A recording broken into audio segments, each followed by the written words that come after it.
What's going on, y'all? Welcome back to the channel. So today we're going to be discussing the newly released FX2. Now, while it's creating a buzz, it's live and it's color, and mostly from what I've seen, a negative buzz, as a Sony user that has three bodies that I use on a regular, I'm going to discuss into why I am unenthused by this release. Come on, man. So the first thing I'm going to talk about is the fact that the FX2 has the same sensor as the A7IV. What? Bro, what are you talking about, man? So if you have the A7IV, which I don't, I skip that camera. But if you have it, there's really no sensor upgrade for you to upgrade to. So there's really no sense of you getting the FX2 for that reason.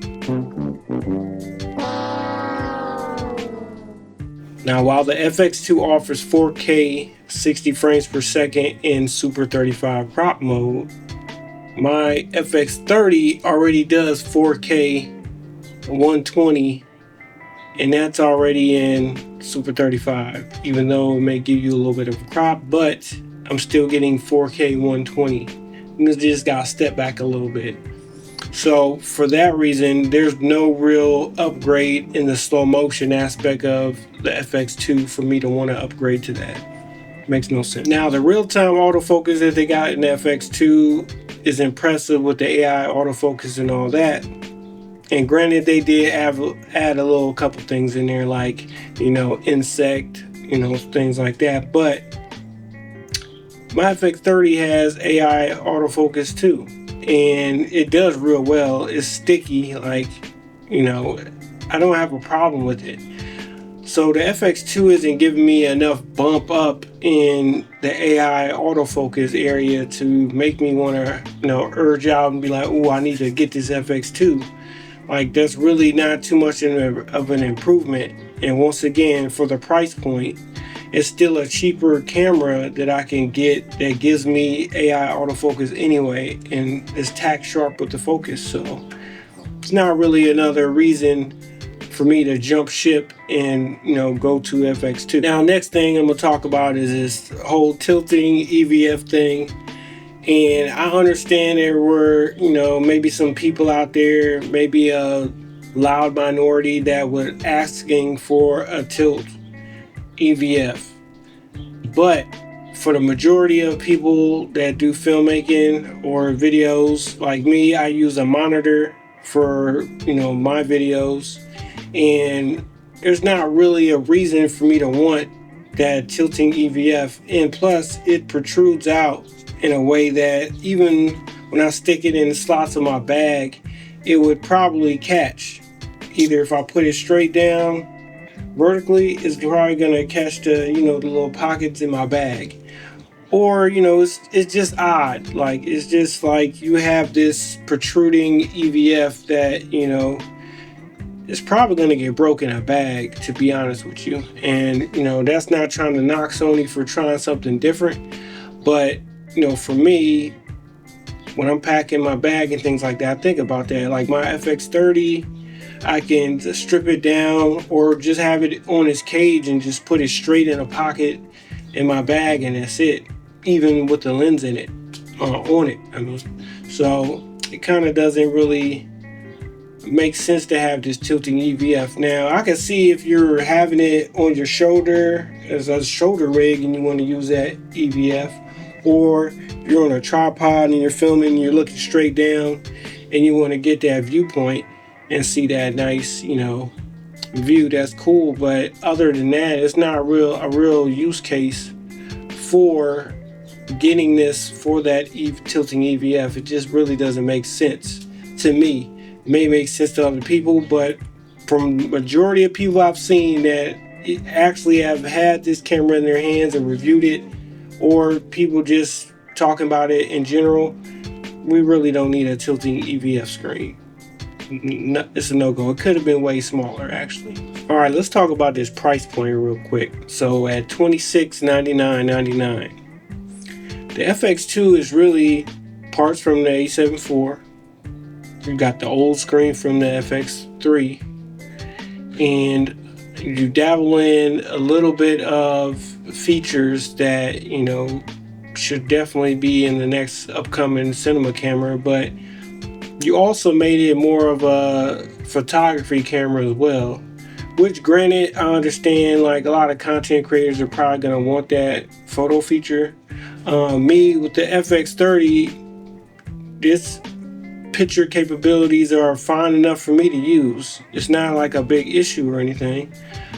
We only need to take a snapshot here and there. If that's the only camera you're working with at the time, that's cool, but you're really getting, this sort of photography, cinema, hybrid camera supposedly, but really is just a Frankenstein of previous cameras that hasn't really innovated at all.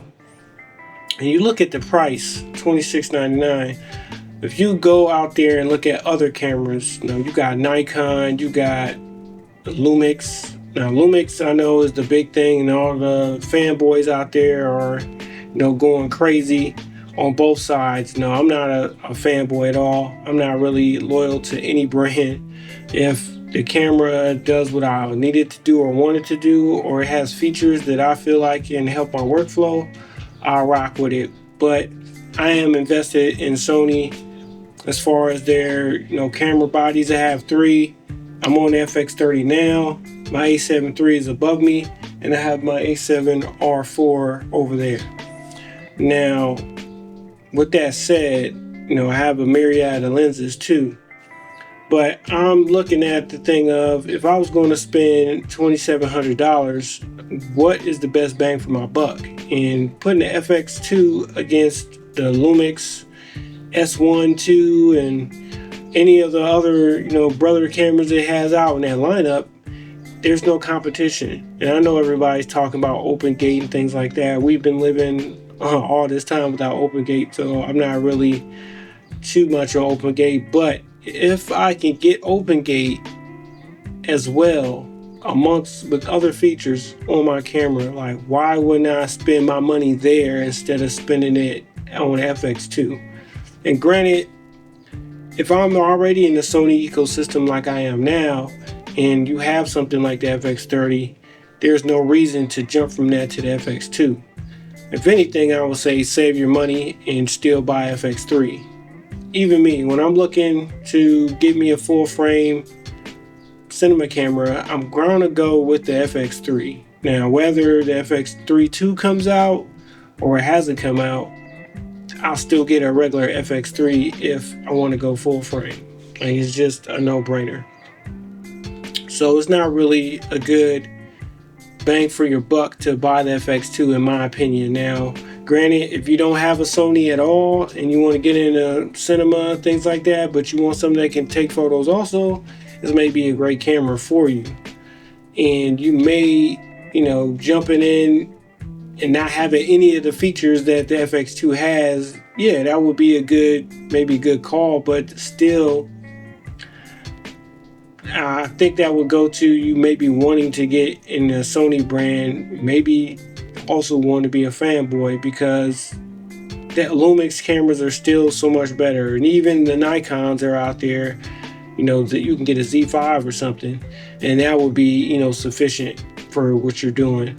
But I don't really see a good reason to jump into spending $2,700 on this exact camera. Even the people that create with it are baffled of why it even exists. Like, I think this was a big swing and a miss for Sony in looking at the majority of its customers. But I understand, like, a lot of these camera brands now are trying to make cameras for specific people, and I think this is one of them. I'm not mad at Sony for making the FX2. I think for, somebody that doesn't have a Sony at all that wants to jump into Sony, this may be, the middle ground for them to, hop on in there, or, starter camera. So I think that may be not a bad thing. All right, y'all. So the FX2 is a solid camera if you're not in the Sony ecosystem and you want to get in there. That may be a solid grab for you for your first thing in. But I would seriously take a look at the FX30 or look at the FX3. saving your money, getting a little more bang for your buck.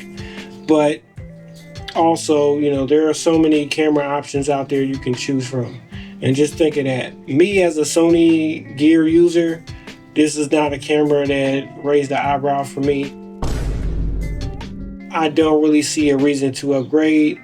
But like I said, if there's somebody that isn't in the Sony ecosystem and they really want to get in there, this may be a great option for them. So I'm not knocking anybody that wants to buy it. I'm just giving my 2 cents on why I wouldn't buy it as, you know, a Sony user. I've been using Sonys for a while. So that's my thoughts on it.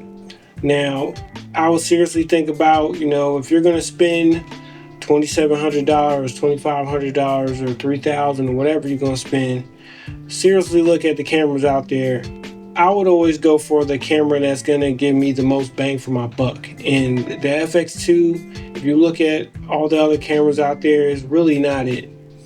But if you really want to jump into that Sony ecosystem, you like, you know, just the features that basically Sony has, hey, go ahead, have at it, and welcome to the fam. Now, with that said, I want to know y'all thoughts on the FX2. Now, what do you think? Like, is it something you would buy as someone that doesn't have a Sony at all?